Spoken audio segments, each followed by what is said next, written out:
got to pay the bills real quick. Can we pay some bills real quick, man? If that's all right with you? I think we should. Probably. Every once in a while we should pay bills, because when you don't pay bills, you know what happens? You run out of stuff to do. You run out of free time like this, because then we got to get like other jobs, and we don't want other jobs. So what we're going to talk about is the main job, which is the people at Manscaped. And how fitting, because we talk about with Manscaped how you groom your friends, because Manscaped, they are the leaders in below the waistline grooming. But we talked about going into this game this weekend that when you groom yourself with Manscaped, you are very aerodynamic. And we saw plenty of balls being thrown by our quarterback that were very aerodynamic, especially at the end of the game, and helped us get that victory. So, ladies and gentlemen, do like the good guys do. Do like the professionals do. Take care of your good old friends with that Manscaped. And we don't just talk about it, Deke, because anybody can just talk about a company. Anybody can do that. But not everybody has a promo code. Not everybody has that. We happen to have a promo code, Deke. You know that? And the promo code is MOATS. You use the promo code, 20% off, plus free shipping, Deke. Plus free shipping. Can't beat that, baby. No, you can't. Good deal. Yeah. And as you saw, because you got to witness it as well, when they are groomed, the aerodynamic, the ball flies perfect, unscathed. Would you agree? We got the dub, bro. That's what it's about, man. That's what it's about. So with that being said, ladies and gentlemen, make sure you check out our friends over at Manscaped. Right. Alan T says TJ wasn't worth 30 plus million. But I'm glad that we were able to make him the highest paid while making a great deal for both parties. Now we can sign Minka and others. Now, see, that's interesting, because based on how we played yesterday, some people were saying he deserves a blank check. He's worth 30 plus, pay him whatever. That's all. So I understand where you're at. I'm just, just checking the room. He played great, man. That was great to see. You ain't minded. Could he get 30 plus now? Yeah, we'll give him whatever he wants. No. Oh, you the man, Deke. You are the man. Hey, keep that up. Yeah, hey, do whatever you want. Don't nuts, practice. Man. You can do whatever you want. Seriously, bro. You play like that going forward. You in AB class where you just show up whenever you want to show up and just tell us the schedule. It was good to see. Yeah. Against the Bills too, considering when we look back last year, he didn't do anything against them. And that's what I was talking about. I'm like, dude, he had all of the whole practice schedule last year, was working normal. Yeah.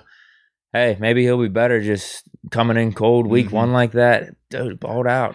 And I liked how fired up he was. We talked about it in the fourth, where you see him talking crazy to the Bills silent, basically like, yo, this dude can't block me. And part of me thinks that was stuff that I don't know if they saw on TV or not. But we could see that angle from where we were at. From our angle, TJ, especially in the fourth, after he was getting held even more, he obviously had put on and did what he did, man. He was going at it with the Bills over there. And I was like, man, I don't know if my guy heard you say that on the podcast about Darrell Williams blocking him up. I don't know if it was a national thing. I don't know what it was, but whatever it is, we need TJ like that next week too, man. I like motivated, fired up TJ. That was a sight to be seen, man. Definitely was. Yeah. If the story's true, because I guess we haven't talked about his contract. It happened after we were done. I've heard a couple of stories about it too. Now, have you? I was gonna say, is the story true? Which story did you hear? Because I heard he goes up to Rooney. There was some little bit of a stalling in the negotiations, and he just goes up and says, get this deal done. He signs it and says, I'm going back to work. All right, so these are the stories I heard. Now, I can't tell you what was or wasn't true, but these are the different stories from multiple people. And so what I mean by that is I'm sure he's just motivated. Yeah.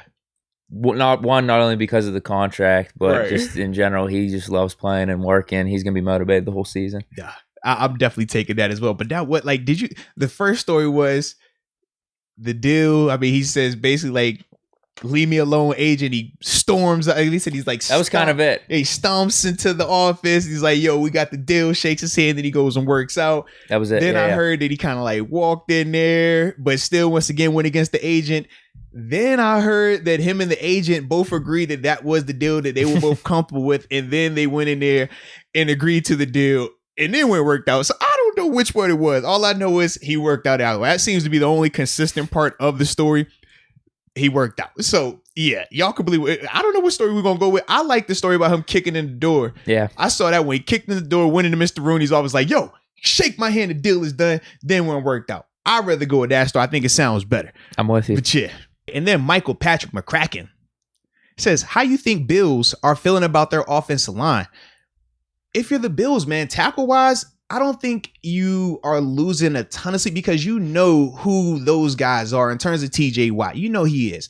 Ingram, the question was, can he turn the clock back? Yesterday, he was rushing like it was 2018. He was. He wasn't trying to be cute and using speed rushes. He wasn't trying to be cute and shake guys. No, he was saying, I'm going to get off this ball, hard 3 steps, and I'm going to long arm bull you to the quarterback. When he rushes like that, he is a problem to deal with. But that wasn't on tape last year. We talked about it. Now, we knew he had some injuries and stuff, but he hadn't looked like that since 18. So, yeah, if you're the Bills offense, I mean, you tip your cap to them for that, man. That's what I think, man. But yeah, TJ and them boys, man, they did what they were supposed to do. Absolutely, they did, man. Is it the number 8, maybe? I don't know, bro. He faster. He definitely looks leaner, too. Seriously, yeah. I'm like, I don't think we thought TJ would ball. I don't think any of us thought all 3 of those guys would have that type of impact throughout the game. Like, it was so consistent. Like, literally, every series, it seemed like one of those 3 guys were having some type of splash play. Whether it was a tackle for loss, whether it was a holding penalty, whether it was a QB hit, every single series. Yeah, man, that's one of them perfect storms right there, baby. But I'm glad that we got that situation going on. What do you think they'll do with TJ in this rotation as time goes on? Do you think it'll be... I don't even know how the math would work. Do you think he'll just be in there more of a majority of the time and it'll be more of a Ingram Highsmith rotation? Well, the way that they rotated it yesterday was essentially you would be on for 2 series, off for a series, but only TJ Watt didn't flip. So it was Highsmith. No, excuse me. So, for example, if it was TJ and Highsmith out there, right? TJ would go off, Highsmith would bump over, Ingram would come on. Highsmith would come out, TJ go back to his side, and then it's Ingram and TJ. Then when TJ would go out, then you would get Highsmith and Ingram. But that's how they would rotate around, but TJ would never have to like change his side. So to me personally, I don't think you need to shift it too much. If those guys can play like that, I like it because it kept all of them fresh in the 4th quarter. We saw late in the 4th quarter when it was time to get after the quarterback, they were all plenty fresh, plenty able to do that. Whereas when you start having 1 or 2 guys play so much of it, now you might lose a little bit of that extra burst at the end of the game. Okay, so I'm looking at it right now. Yeah. That's actually probably how it was yesterday. Mm-hmm. Maybe I was just an idiot or wasn't paying attention like that. TJ was at 81. Yep. Ingram was at 64. Highsmith was at 54. Mm-hmm. I'm good with that then. It just, for whatever reason, it felt like it was an equal split in rotations. But 81, 64, 54, I could live with that. Maybe you bump up TJ to like 85, but man, that's solid. Yeah, like I said, I love that rotation like that, especially when they're all productive like that. I don't want you rotating just for the sake of rotating. Rotate when it's going to equate to productivity like that, and that's definitely what we're getting right there, man. So, no, I definitely like that, man. Definitely did.